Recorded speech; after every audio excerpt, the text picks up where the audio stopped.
Erick Erickson, host of the nationally syndicated Erick Erickson Show, also writer of one of the most well-known, I would argue, best conservative newsletters around. Erick, it is good to see you. Thank you. Where do you see this going? Not so much from a military standpoint, but given where the Israelis are right now and the pressure they are feeling, to me it means they're only going to get more aggressive, not less. Yeah, I think they have to get more aggressive here. The world opinion turns against them by design. Hamas uses external PR campaigns and sympathetic people in the media to do their bidding for them. When you've got CNN suggesting it could be a war crime that Israel is going after Hamas in populated areas, which is by Hamas's design, not Israel's, they've got to move as aggressive as possible, and they have to be as ruthless as possible before world pressure, led by the United States, Great Britain, and France, pressures them to a ceasefire that will only allow Hamas to rearm. I mean, you just played the audio of the lead spokesman for Hamas saying they'll do it again and again and again and again until the Jews are destroyed. So they need to be destroyed.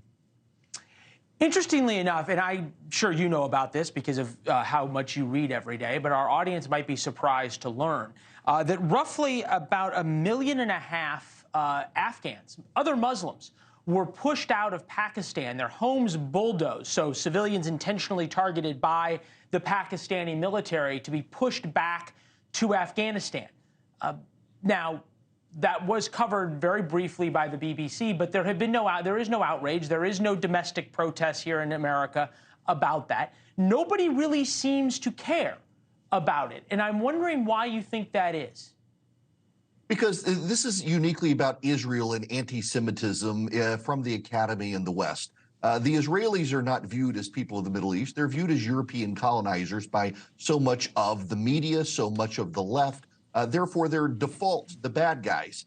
When it is Pakistan and Afghanistan, it's two third world countries. So in the language of the left, they're two oppressed people battling each other. But Israel can be categorized as oppressor because after World War II, so many repatriated to the Middle East from Europe.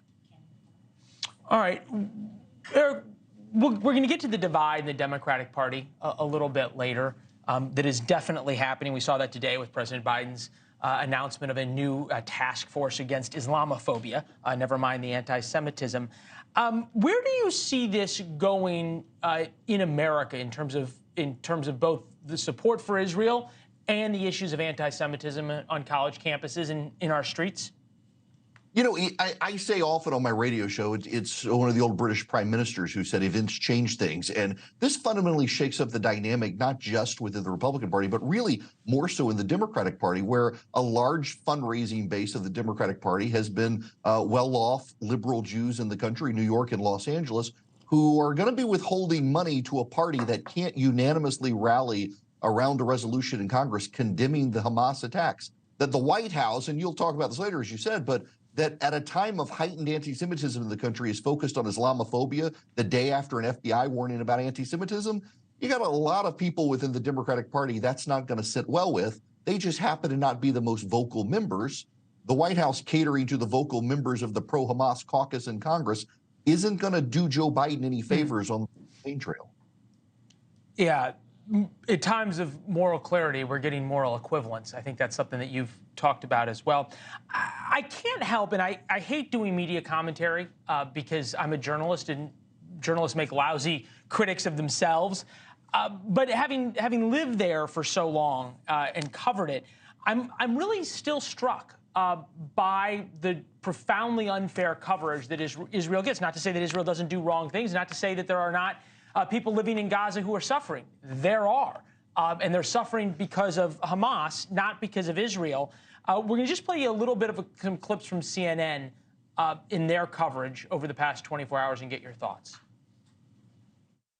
An enormous explosion at the Jabalia refugee camp in northern Gaza has caused many casualties. And every day, Israel's siege is causing ever more desperate hunger, thirst, and medical needs. Is taking out one Hamas leader inside that camp and possibly some other Hamas targets, is it worth the deaths of a large number of innocent Palestinians? Because those of us who have been to that Jabalia refugee camp know it's packed with people all over the place. Yeah, and CNN also knows that underneath the Jabalia refugee camp, as we all did who live there, are the Hamas tunnels. Look, Christiane Amanpour, I've never known her to be someone to even give Israel a fair shake. Wolf Blitzer, I think, does, but they're asking questions without actually putting the parameters around it for the proper context. They accuse Republicans a lot of misinformation, disinformation, or leaving out key elements. It's a pretty big key element that Hamas willfully built its tunnels under these residential areas to force the Israelis to kill civilians to get to them. And that's not a war crime. That happens in war. I mean, we firebombed all of Dresden in World War II because the Germans were building their munitions in homes in Dresden to force the Allies to do it. War is hell, and Israel is going to respond. Yeah, war is hell. It really is. And it is terrible what is going on there. Hey, Eric, it's always good to see you. Thank you. We enjoy reading about it in the newsletter and obviously listening to you. We'll talk soon.